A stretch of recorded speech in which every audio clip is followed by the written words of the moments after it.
scream all the time, constantly, so it gets to be a little overwhelming. So sometimes when I talk, it helps. So I thought that I would just get on here and talk. It gets just, it wears you out, you know. So for eight, excuse me, for 8 years, constant, 8 years, nonstop, 24/7. When my furnace comes on, it's amped up. When my ceiling fan is on, any kind of motor, even when I flush my toilet, you can hear it through the water. When I take a shower, when I wash my hands, when I brush my teeth. Um, mm-hmm. And blocking me on YouTube. Why? I don't know. I'm not doing anything wrong. I'm just getting on here for educational purposes. They're blocking anybody from trying to contact me except for my brother Michael. He contacted me, and for the first time in 8 years, and well, since the wedding, since mom and dad's funeral, that was the first time I see him. I didn't even talk to him. Everybody in our family sat in different spots. Nobody sat, but like I said, I've been up since 3 a.m.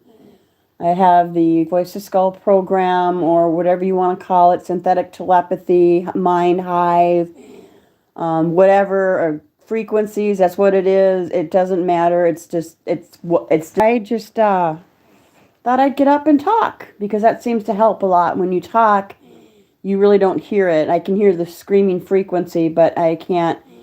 Mine are actual voices. They're like, not actual voices, but that's what they sound like to me. A word salad. You know, daughter, father, mother, sister, Wendy, Larry, Danielle. They say every person's name. It's your son, it's Jacob, Tetnowski, and it's just to confuse you, you know. It's my daughter, and it's like, no, no, no, no. And then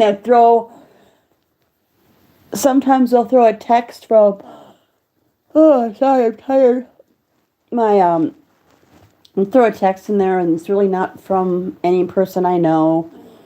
But yeah, you can only listen to so much jazz, and I listen to scripture all night long. I have this MP3 player. It's pretty cool. It has music on it. You charge it with your phone charger, but then it just charges and you can just play it. It doesn't need satellite or anything. And they play the scripture and they go through the chapters and they play music, and it's the Old Testament and the New Testament and things like that. They've been what's been happening to me lately is, again, they are, I feel like my shoulders are going to fall off. It's really painful. I did have an RF scan done. I know that you need an ultrasound too, but I do trust this gentleman that did it, Jesse Beltran. I trust him very much. And somehow this happened, and Jesse says I'm not speaking for him, but he did say that, and he did say it on a podcast when he was live answering questions, and I was on there as one of the people that were just online. There's like 100 of us. But yeah, he said, you have a unique situation, and I just, it's like, really, imagine that. Why? Because they only got half my body. I mean, all my implants are in my head, my forehead, my jaws, and then one in my C spine, one in my L spine, and one in my left torso. So they're all in my midsection. I don't have anything below my waist, so they say, but you don't need that anymore. You don't need implants to torture somebody. I mean, people, we have all this 5G and all this high-tech stuff. People don't need to try to make someone's life completely miserable, and that's kind of what they're doing to me. I mean, every day, and I just give faith to God, and I am, I just give my faith.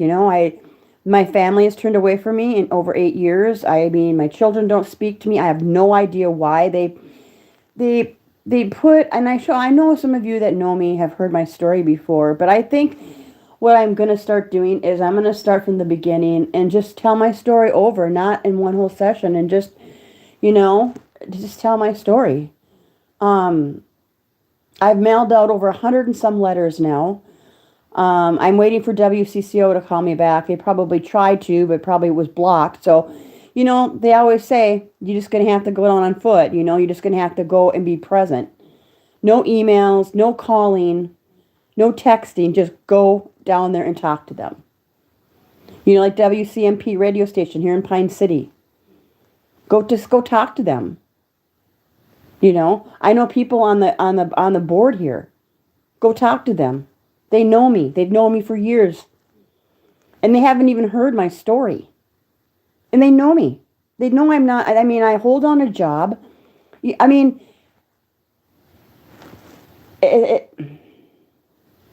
so anyway, what I was trying to get to was last 4 or 5 days, someone's been messing with the frequencies in my situation, if that makes any sense to anybody. And, you know, so it's really hard to explain. But if you're on here, you're probably a target yourself, or you're someone that maybe isn't a target and you're just trying to educate yourself. But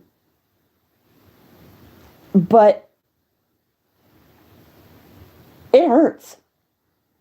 It hurts really, really bad. I mean, I have cans of BioFreeze all over my house because when it starts to hurt, I spray the area that it hurts. I mean, what else do I do? So I don't know if they've been messing with my frequencies or what's going up, or they're directing frequencies at. Well, of course they're directing. I have implants, so it's different. I mean, I tried to talk to Robert Duncan. He passed away. I'd like to talk to Barry Trower, but he's so busy.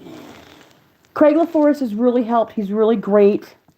He's in Belgium, I think, over in that area, Australia. Icator, president or co-founder of Icator.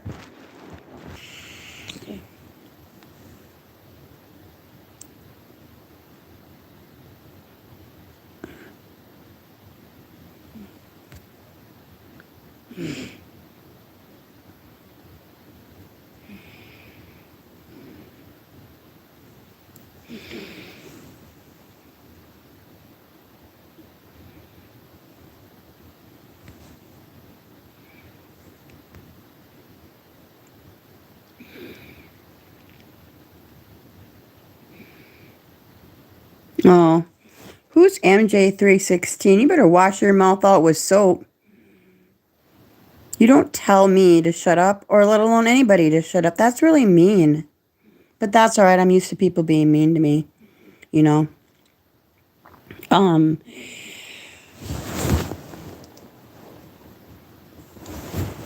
So yeah, it's just kind of crazy. Just the pain, it hurts.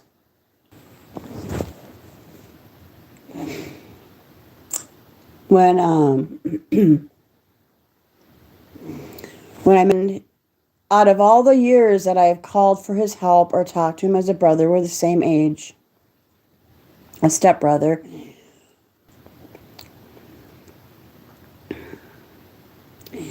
But in March, I sent out a personal letter on their website, targetedjustice.com. So I printed a couple, and I mailed out 50 back then. That was March 3rd. And I sent them to like family members and people that I was really close to. I didn't get one response except for a friend that I've seen at my place of employment, an old friend, actually Levi's godfather. He said that, yeah, received your letter, and he was really nice about it. We sat and chatted for a little bit, and then I just went on. I didn't go about my problem. I just sat and talked to him. How's your wife? How's retirement? You know, normal talk. And that was it. Bye. See you later. Okay. You know, I don't push people. You can't push people. You can't push people to believe in this. But pretty soon it's going to be a normal thing in this world. It's just going to be like normal.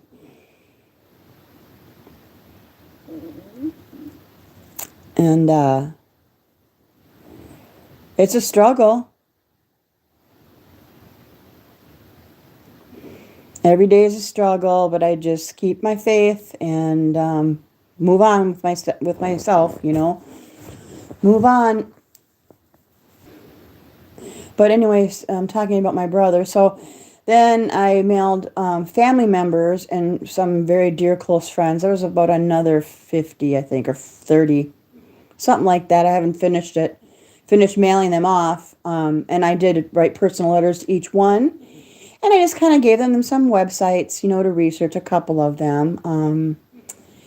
You know, and I asked my, um, you know, and I worked at a hospital for 15 years, so, you know, I don't know anybody that would be a whistleblower or anything. I'm just a normal American that is 57 and just goes to work and loves Jesus, and I try to have fun, but I'm kind of down right now. I am going to try to get up to Lake of the Woods, though. I got to get up there.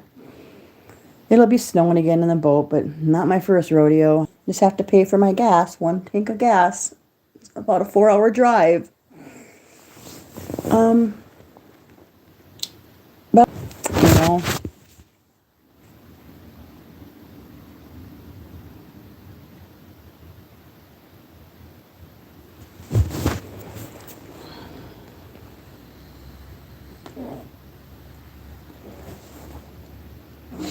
it's like 39 degrees here.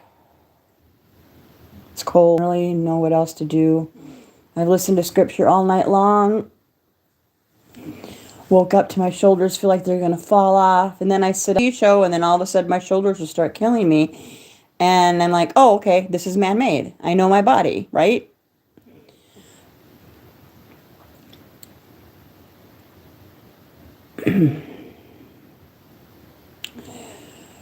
So, bye.